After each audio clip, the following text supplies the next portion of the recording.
Hey everybody, it's Patrick Lovell coming at you on January 21st, 2023 at approximately getting close to 5 p.m. my time. And it's a Saturday afternoon and it's a day of absorbing a lot of information while getting prepared for the week. And a lot of the information that I'm getting prepared for is in service to some pretty monumental meetings that I have coming up on some projects that we're doing that kind of elevate and take further what we've already accomplished with the con, but hopefully to a much grander level. And it's interesting. I mean, it's like Saturdays, you want to kind of just disappear. I've been checking out off and on the playoff game between the Chiefs and the Jaguars. Can't believe the Jaguars rallied last week against San Diego, but Patrick Mahomes went down, and we're just about in the fourth quarter. Actually, going into the fourth quarter, it looks like Casey's up,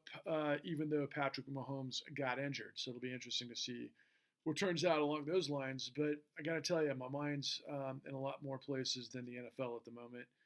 And, I was studying this well known director and filmmaker that, thank God, we're going to have an opportunity to pitch. But it was interesting because this guy is at the apex, if you will, of our craft, my craft, documentary film, mainstream, basically is the secret ticket to the platforms that my partner and I want to be on, to get a broader audience to the information that we have. And it's, a Jedi mind trick to be able to convert the truth in a way that doesn't get you canceled, in a way that is appealing, in a way that's safe, but at the same time doesn't get you in a predicament, in a pinch, because of being sued by corporate lawyers. Now, I should use that to demonstrate that when we made the con and when we distributed the con, we reveal what the CEOs of Wall Street did. We're talking about the most powerful people in the world. And we got this out there by doing the right work and crossing the T's and dotting the I's of the most well-versed law firms and entertainment law firms in our business. And that's how we were able to get the con out there. We're currently available on Apple TV and Amazon Prime and Microsoft. Interesting that we're on these big tech platforms, but I mean, without a lot of hoopla and the way I've learned about, I mean, I got to tell you, I was having nightmares last night about,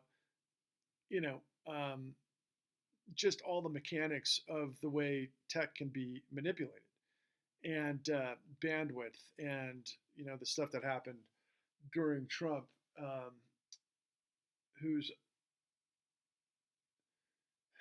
law enabled all of this stuff to where, even if you have, for example, some of the biggest names in entertainment that elicit huge attention, that's not a guarantee for getting a ton of eyeballs. All of this stuff can be manipulated through net neutrality, and it's horrific when you add that to the nature, the magnitude of corporate law firms and the hegemony of multinationals and the control of everything, which is exactly what we're exposing.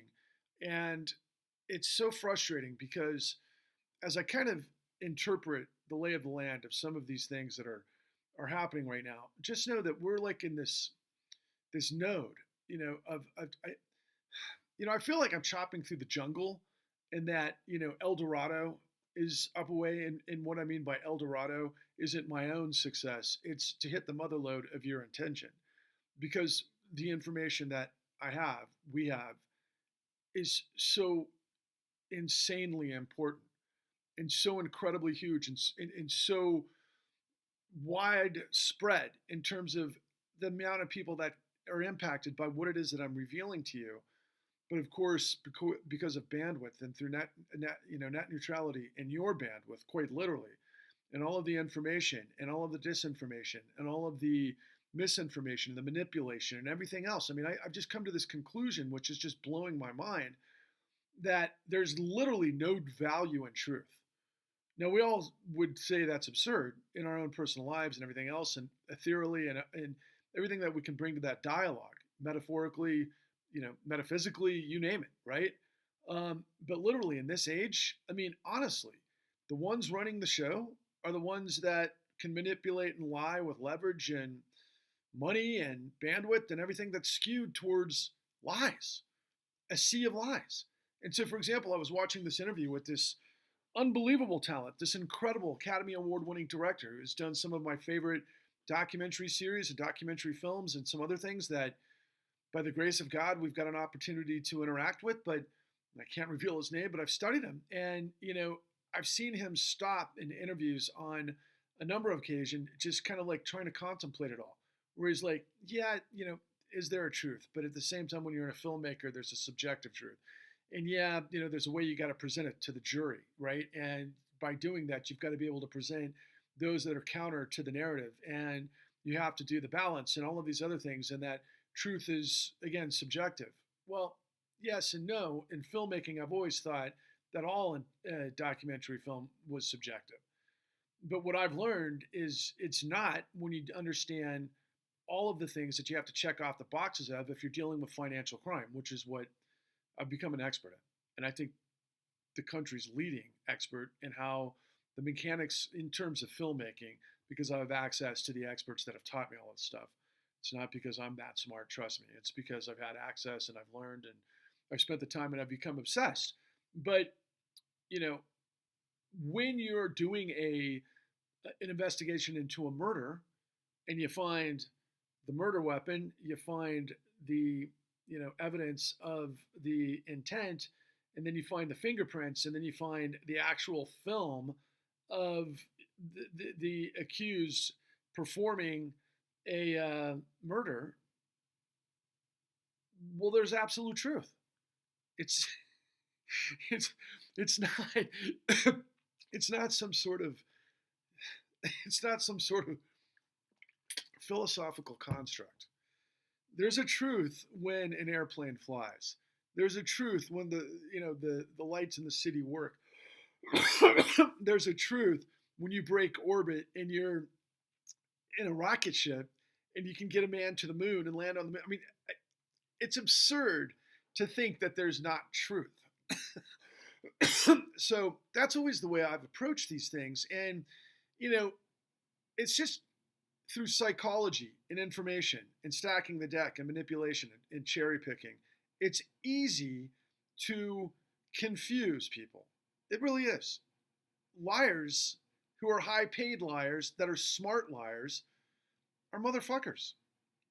They can pull the wool over everybody's eyes. And what I am, because I'm tenacious and competitive, and I hate bullies and I hate assholes and I fight and I've always been a brawler, I'm not afraid to freaking punch somebody in the mouth, in this case metaphorically, when they're full of shit. And it's amazing what kind of I don't know, blowback you can get from, people that are, for example,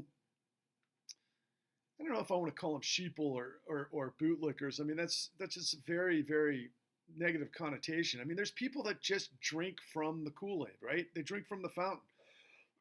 And they can be intellects and they can be academics and everything else. And I've dealt with a lot of that this morning. And,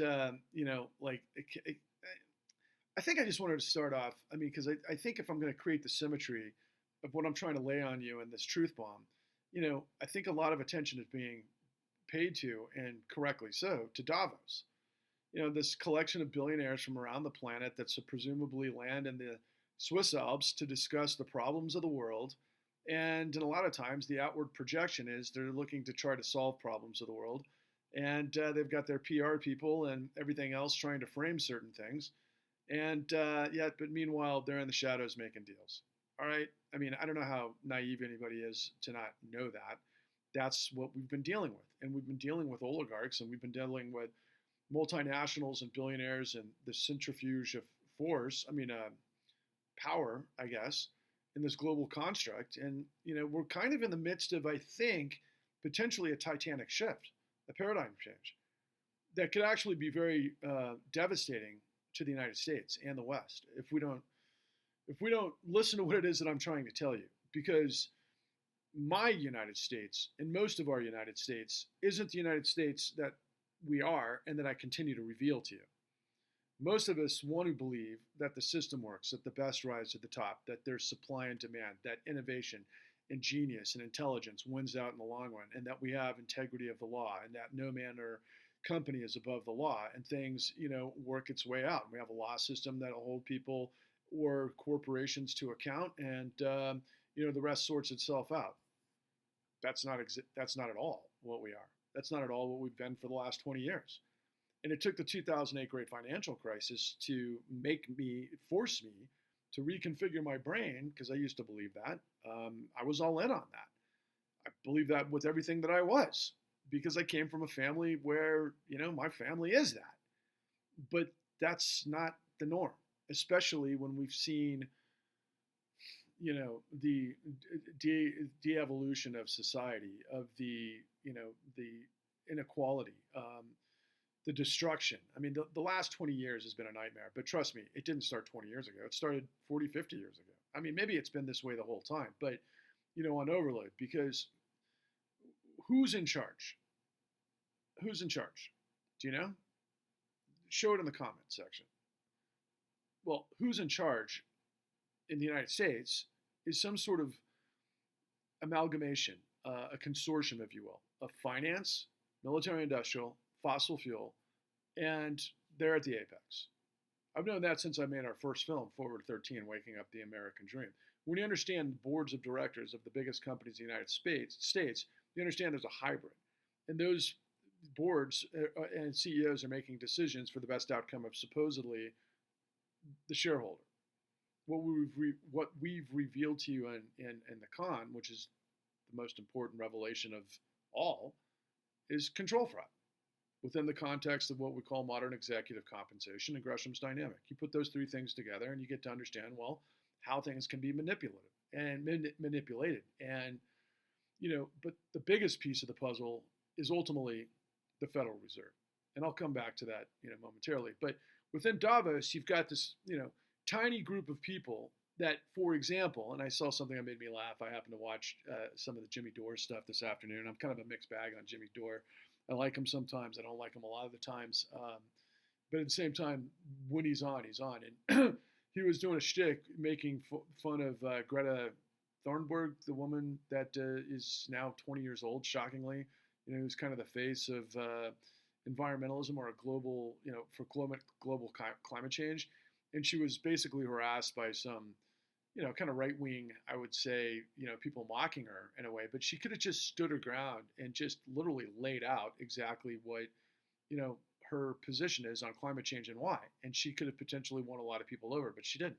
She acted really foolish and it was ridiculous. And you start to get through the sort of menagerie of the whole thing. And it's like she's a PR, extension of somebody trying to create something. And she's not a great spokesperson. And it's, wildly amusing because in the context of Davos and them talking about, what we have to do to, arrest and address climate change, and, everybody shows up on their private jets.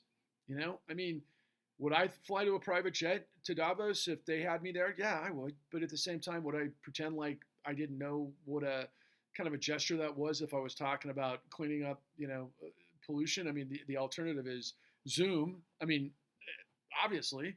But that's why they go there, to go network and make sure that nobody's able to see what they're talking about behind closed doors. And so, that's kind of the first step in today's paradox, right? The next one really was ultimately all of these things in context to what we're thinking about in terms of Davos is the debt limit in the United States. And I happen to adhere, and I'm a fan of, and it made a lot of things make sense to me when I understood modern monetary theory. I know a lot of people who are in economics or people who don't subscribe to MMT think it's insane, it's foolish, and it's everything that it's not. MMT is a descriptive analysis of how we fund the government, and I think it's completely accurate.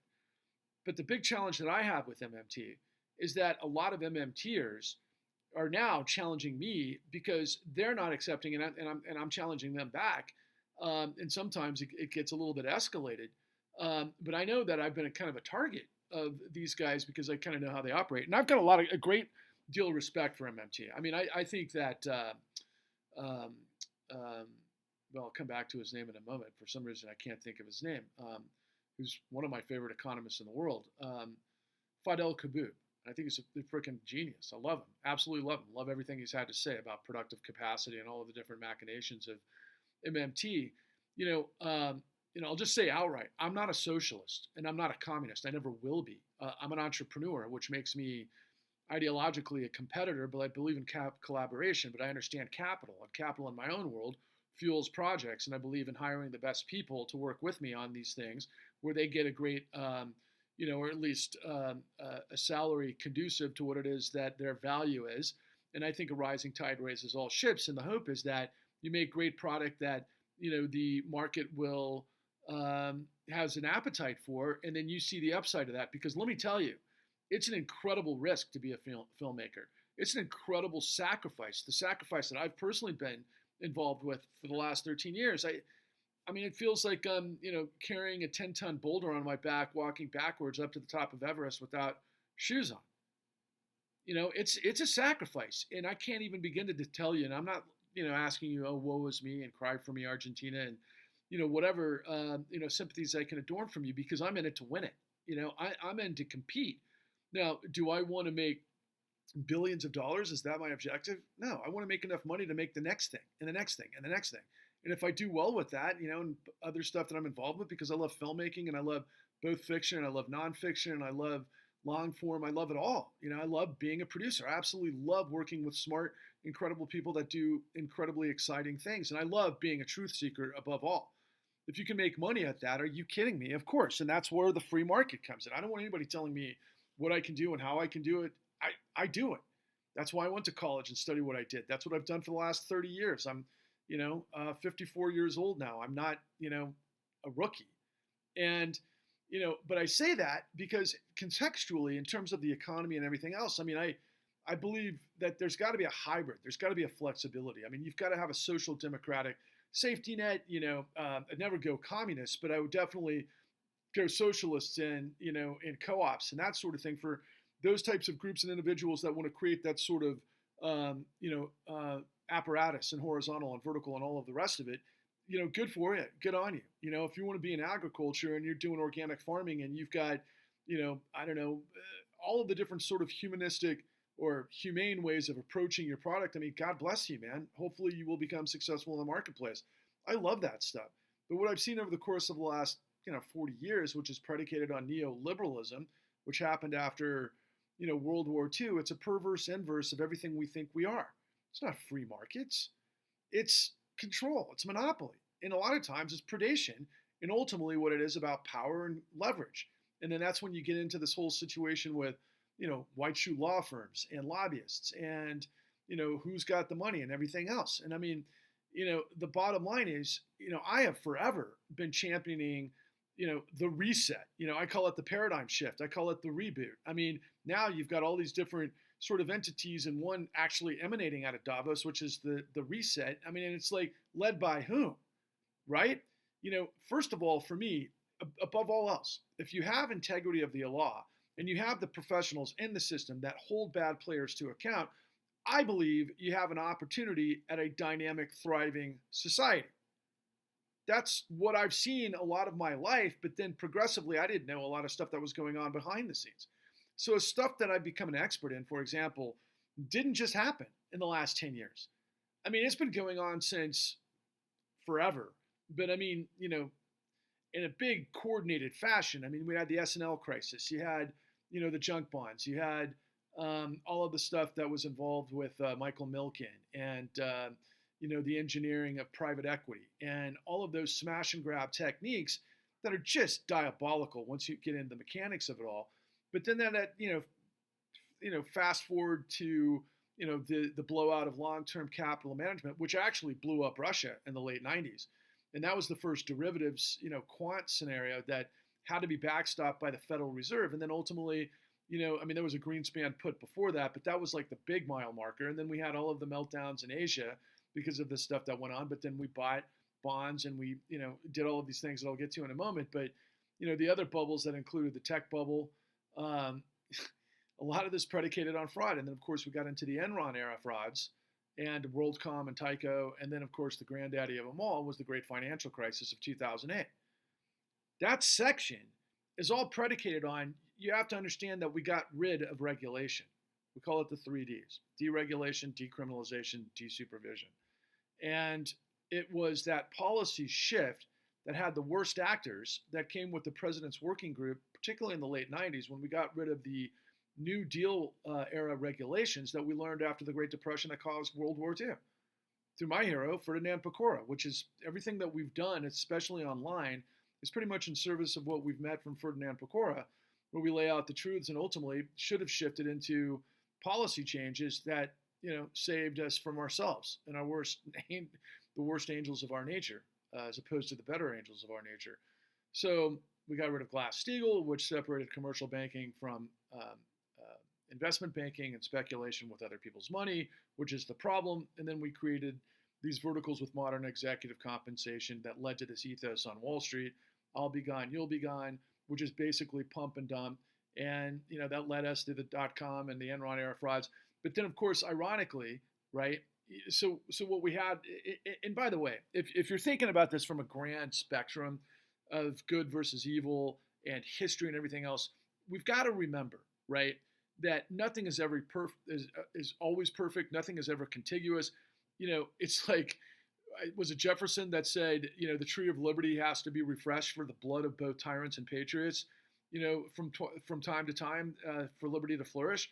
I mean, yeah, just think about the pendulum, if you will, or the amorphous blob of just struggling in different directions between liberty and tyranny, going back to the founding of the United States.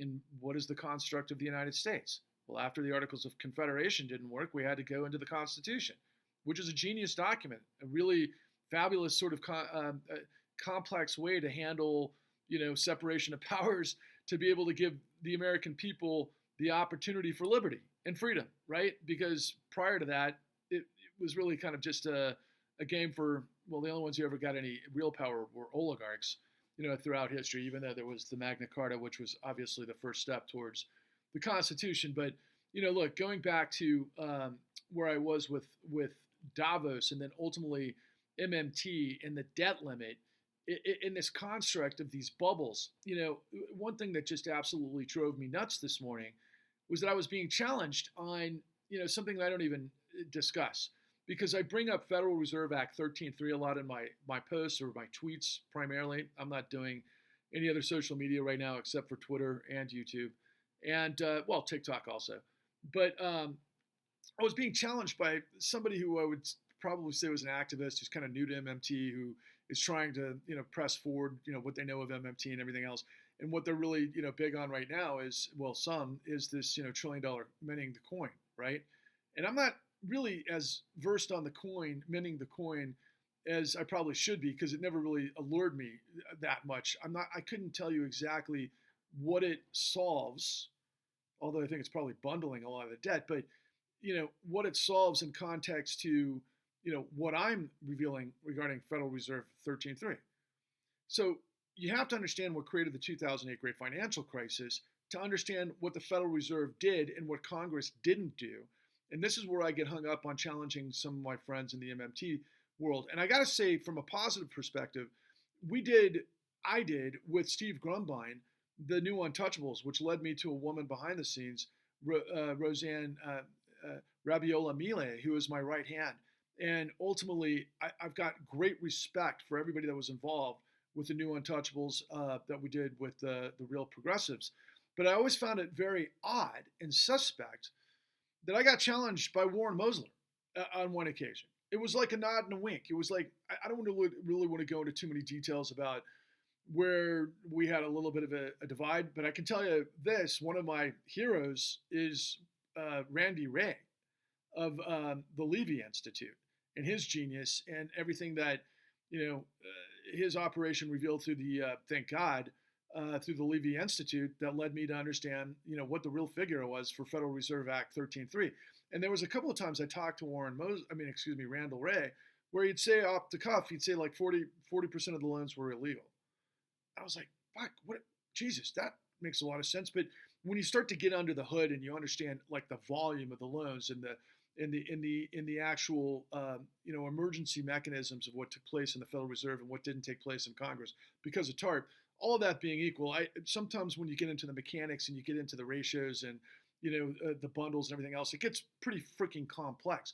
But ultimately, my beef this morning with somebody from MMT was that they kept, trying to basically triangulate and strangulate, the fact that I am being, I mean, out of out of everything that I've revealed over the course of time, the most important to me is the revelation that the Federal Reserve Act 13.3 in 2009 was used illegally. And they were trying to basically say, well, wait a second, what about in 2020 with the CARES Act and some other things that ultimately would prevent or preclude the $1 trillion? It's like this, it's just morphing different issues. They're not the same thing. So ultimately, Federal Reserve Act 13.3 provided trillions upon trillions of dollars of liquidity to bankrupt shadow financial sectors. Even it's in its own byline. The only way you can loan to an institution is if it has collateral, and isn't if it's solvent. And I saw it strangely, and hopefully I'll be able to make this happen eventually, is that, they should add a caveat that the bankruptcy can't be caused by fraud or crime or racketeering or all of the things that are what created the 2008 great financial crisis in the most horrific ways, particularly as it relates to predation. So, I had that going on, but then later on, I see this email that comes to me because I'm subscribed to her and I read her, and for the most part, I like a lot of the stuff from Stephanie Kelton, particularly the deficit myth, and I'm on board with a lot of what they try to do, but they continue to basically make it about Congress, and then ultimately, what happens when you get these newcomers to MMT? They want to make it that, look, Congress as a project, an incarnation, something that was created by Congress, the Federal Reserve, which it was, and then that makes it accountable to Congress, which it should be, and it is by way of statutes, especially HOEPA. But what we've proved in our work is that's fucking ridiculous. It doesn't happen that way. That the Federal Reserve is absolutely independent. Congress is a shit show. I mean, we got George Santos, for example, in Congress, and the Republicans trying to destroy the debt ceiling, and they, make these arguments that, they try to make these correlations to household debt. And I challenge anybody who thinks that way. Where's your nuclear Nimitz aircraft carrier in your garage? Really, you're the U.S. government? No, you're not the U.S. government. They operate differently, but the way it does operate, that does challenge a little bit of the whole MMT sort of diatribe, and it brings me back to Warren Mosler and why he challenged me based on some things that he said, and I've got a great deal of respect for Warren Mosler, but ultimately I got into this other podcast today, a guy who is definitely leaning towards communism, and I think he's a genius, and I love him, and I love his platform, even though I disagree with him ideologically about a lot of stuff. But his name is Ben Norton, and he has this platform called Multipolarista. But he did a fantastic sort of addressing of potentially what's going on with the dollar being the world's reserve currency, based on moves that Saudi Arabia is making, and that Saudi Arabia is moving, towards potentially trading and being involved with the BRIC countries, particularly China and the yuan, which could be devastating to the dollar's hegemony and dominance, which is incredibly important when you understand, and this is what MMT never really says, at least not that I've come across, because they keep it pretty basic, and I'm basic on I'm not the PhD economist, I don't pretend to be one, but I've certainly got more than a passing interest in it. But the one thing that never really fully closed the circle for me with MMT is that I knew that treasury debt sold around the world and everything else, but what was confusing to me, and I kind of felt like maybe I was just overthinking it, but I felt like the powers that be within MMT, Stephanie Kelton, the primary one, was completely, above all else, avoiding the fraud question. Because by doing so, I think she would challenge Congress. I think she would challenge her position. I think she would challenge the credibility of MMT. I think she would make too many enemies, so she makes a calculated political decision. And by the way, this goes to Bernie Sanders, to kind of play ball, but you do it because the idea is they want to get 535 senators to understand that you can fund anything you want, which is in the Constitution. And of course, the Congress can't, default on our debt, which is also in the Constitution. So it's kind of a ridiculous conversation. But I'll tell you what's not ridiculous is what this guy Ben Norton was laying out by way of vis-a-vis what gives us, in his words, and I agree with him, the free lunch for us to be able to debt finance everything because the world's buying our treasury bonds, is because Saudi Arabia has been buying our treasury bonds. and they provide the oil that trades, through the American dollar, which we replaced gold with in 1971 during Bretton Woods, and it explains a lot. And I'll go there in a minute, but you know, Stephanie Kelton and the rest of the MMT people have never been as effective at demonstrating what I know to be world, trade and everything else than another Marxist economist who just speaks the truth because he's a genius and he happened to work on Wall Street forever because of what he knew, and he got hired by Chase and ultimately one of the biggest guys that I think were funneling a lot of information to the CIA. Basically, his demonstration of how balance of trade works, was very important to the system. He explained to the system what he was finding, how we were leveraging, post 70s onward. And I'm talking about none other than the economist Michael Hudson, right? And I don't put him in the MMT category, necessarily, although I'm sure his construct is very aligned. I've never heard him be critical, but his analysis takes it next step. And so, here I am, an entrepreneur, an economist. I mean, a competitor. Believe in capitalism is more like fire, right, than it is. What people the misnomer is that the capital is what you have to do to run things, right, and it's got to be predicated on a value, which is based on a lot of times collateral, based on what we lend and commodity value and all of the other elements of what goes into economy, right? But with MMT, what they're not talking about directly that I've heard directly is what this guy Ben Norton's talking about with the balance of trade, specifically as it relates to Saudi Arabia, not only providing us as the swing producer, the largest producer of oil on the planet, of course, and everything that constitutes, because I think 75% of the global economy depends on fossil fuels, but also like the financial system, right, that trades on it. So the free lunch that Wall Street was getting was that all of the money that we pay to Saudi Arabia was in exchange for two things: military protection, and of course we all know that Saudi Arabia, with all of its human rights violations, not to mention of the worst, 9/11, enables them to continue to trade. It benefits the dollar. It creates the hegemony for us, and then ultimately they invest everything in the United States. And so they're moving away from that, according to Ben Norton. I've heard this ever since the invasion of Ukraine from from Russia.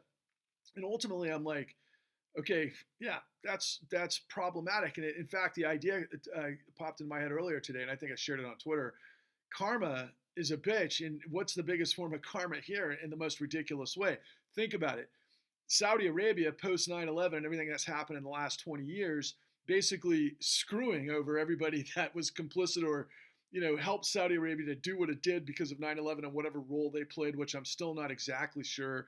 I don't want to put all the blame and pin all the blame on Saudi Arabia, but they had a big role in 9/11. I think it was really the power behind the curtain that does the business with Saudi Arabia that was in on it. And I could go into that, and that's another probably truth bomb, and I've done it a million times. But ultimately, when you see this and, they're breaking away. I mean, look, all of these other countries that we fostered to become the productive engines that they are, they're the BRIC countries, right? So not only that, they've got, the resources, the geographical scope, the population, the wherewithal when it comes to China first, but then of course India is gigantic. You've got Brazil, and I mentioned India, so BRIC, Brazil, Russia, India, China, and then BRIC Plus, which I think is going to be Saudi Arabia and Iran, right? So anyway, it certainly all of these countries have never been a fan of the United States anyway, but obviously economy can make for some strange bedfellows, right? So as that was in my mind, I come across this email from Stephanie Kelton talking about the ridiculousness of the debt ceiling, right? That is just stupid to be this, and then she hangs her entire argument on Alan Greenspan, Robert Rubin, Timothy Geithner, and Larry Summers. Those are the biggest son of a bitches of all. And Stephanie Kelton would be so ridiculous to make an argument using those guys, given what we know and we've shown you in the con, and what they don't want to recognize, because now I think I understand exactly why, given what I just told you about Ben Norton. Look, if they want the system to work and they ultimately want it to work, to manifest being able to do the infrastructure projects and the jobs guarantee and all of those and the Green New Deal. I always say you can't get to the Green New Deal without the Clean New Deal. You can't get to reconfiguring all of this stuff unless you purge corruption, of which, by the way, purging our relationship with Saudi Arabia would be a start, and we can't start soon enough to basically decarbonize while they're de-dollarizing so that we can build the new paradigm for the world. The question has to be, and I've said this before on these truth bombs too, are we the USS Titanic or the USS Enterprise? I'd prefer to be the USS Enterprise. And the fact that, Stephanie Kelton would be so, I'm sorry, like insulting because of the nature of what took place in the 2008 Great Financial Crisis. Minorities and predation were insane, and millions of people got trudged through the courts and foreclosed upon illegally. That's led to monumental homelessness. I think, I don't know what the numbers of suicide and I don't know what the numbers of divorces and collateral damage, but it was amazing. Nobody in the history of the world could have done more damage to us than our financial system did to us. But in the end, what we did was we did this Etch-a-Sketch. Stephanie Kelton doesn't want to acknowledge everything that we're bringing. In fact, Stephanie Kelton was on with Rohan Gray on Jon Stewart, and Jon Stewart asked them directly, what do we do about fraud? They didn't want to answer the question. They didn't really want to go there because that's not their expertise. But I can tell you, Stephanie Kelton and Rohan Gray both know William K. Black very close, and they didn't bother bringing his name up. Ridiculous. And then this many years later, Stephanie Kelton's going to bring up, as people that she wants to have credibility with, is Robert Rubin. Do you have any idea what Robert Rubin did? I do. If you look at the con, you get to episode 3 and everything will reveal with Richard Bowen and Rubin. The guy's the ultimate freaking getaway Don of the biggest RICO in the history of the world. And there's so much to it. I mean, I don't even want to spend any time on it. It's just so insane. Timothy Geithner famously quipped to the world that the American people are going to be foam on the runway for the crashing financial system.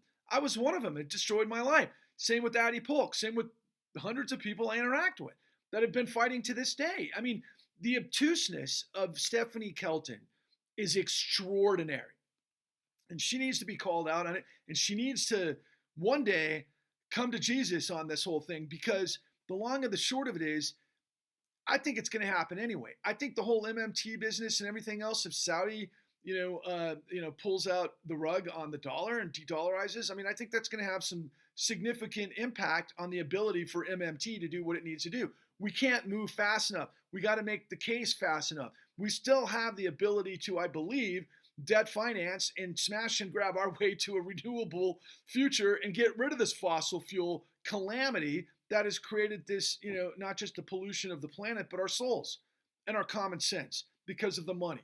And everybody's a sellout and everybody's a liar, which goes to what I said at the very beginning of this truth bomb, that there's no such value in truth, because everybody gets lost in the weeds and then they start to vector to somebody like Stephanie, and she's like the end all be all. And then she says something as asinine and obtuse as Alan Greenspan, who ignored what he was mandated to do under Congress, under Home Equity Protection Act standards, and we have it on camera. And I know exactly, from Kathleen Ingle, who revealed it to us because of stuff that happened with the former head of the Philadelphia Federal Reserve.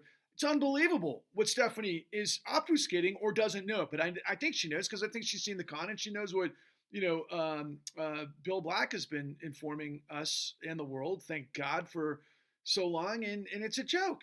It's an absolute joke.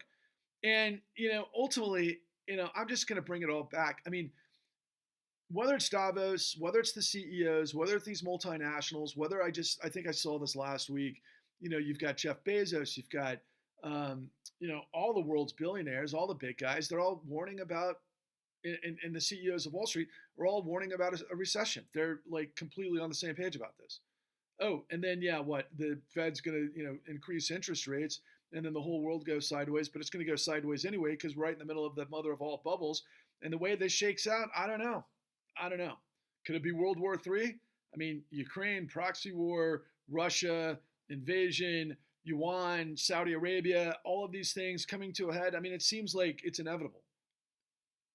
It seems like it's inevitable. And I'll bring it all full circle, man.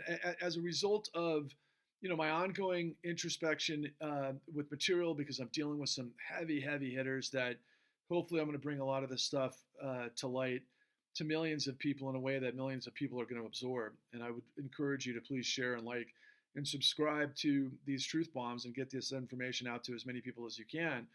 But I had to revisit a 2016 Department of Justice layout of the civil settlement with Bank of America for over $16 billion, which I think is the largest corporate civil settlement in the history of the world. And meanwhile, not a lot of people will tell you this. It's Stephanie Kelton most notably, but the way it works, in fact, and same with Ben Norton when he's asking about subprime and he starts to get into quantitative easing, and then the guys over at MMT want to pretend like quantitative easing didn't have any impact, but meanwhile it was buying trillions of dollars of toxic loans that were these liar loans that were part of this whole RICO situation that then they couldn't sell to the world, which became problematic, and it's become our system for the last 9 years. But I had to go back to this 2016, settlement, and in that settlement, when you read the statement of facts and you read everything, I mean, it's almost like reading the Federal Crisis Inquiry Commission. They reveal all of the fucking fraud. They say it. It's fraud. Fraud is illegal. It's a crime. But they say right in the header that it's like, in the introduction that, look, this is a civil penalty, and it doesn't mean that there can't be criminal violations and, criminal convictions downstream. Meanwhile, nobody's done it because starting with the Obama administration, we've had nothing but corruption in the Department of Justice. Eric Holder worked at, Covington and Burling, which was involved with MERS. Ironic that he's the guy that gets to go clean up all the mess to give us these settlements. But then Stephanie Kelton, nobody else is acknowledging what I'm telling you through Federal Reserve Act 13.3. We provided these criminal racketeering institutions that buried millions of people that led to them getting trillions of dollars based on fraud, which is illegal. That's not in any of the statutes within the Federal Reserve Act 13.3. You can't give trillions upon trillions of dollars based on the full faith and the credit of the United States to criminal financiers. But that's exactly what we did. And then the judges of this country got on board and they allowed the documentation fabrication of all the lies and the deception to take place to basically rip the heart and souls out of millions of people. Are all of the people, not guilty of greed and stupidity and all of the other things? Many were. Many weren't. The problem, it was the system. And it's not holding the CEOs accountable and giving them trillions of dollars, of which we're looking at this global world. And it looks to me like all of the global world does the same thing, quite frankly. There's no good guy. I'm not sure if there's a good war, except for to purge corruption. I've been talking for a long time now. I hope I held you on the edge of your seat. I hope you have a great weekend. I don't know when I'm going to talk to you next because I've got a lot going on, but I'll tell you, guys, there's a lot riding on this shit, and I wouldn't be surprised if we see some catastrophe in the next 6 months, and maybe sooner than that. And I just hope that I get through to some of you because all of this is solvable. And I'll go back to my very first statement here. Yes, the truth is the most important thing. When you understand how to rig and engineer any technological device, and it works, there's a truth to that. The same can be said of our economy. The same could be said of our government. The same could be said of anything, but you have to have accountability. You have to have integrity. You have to have structure. But most importantly, in a society for democracy, you have to be informed and you have to be accountable. Thank you for listening. Onwards and upwards.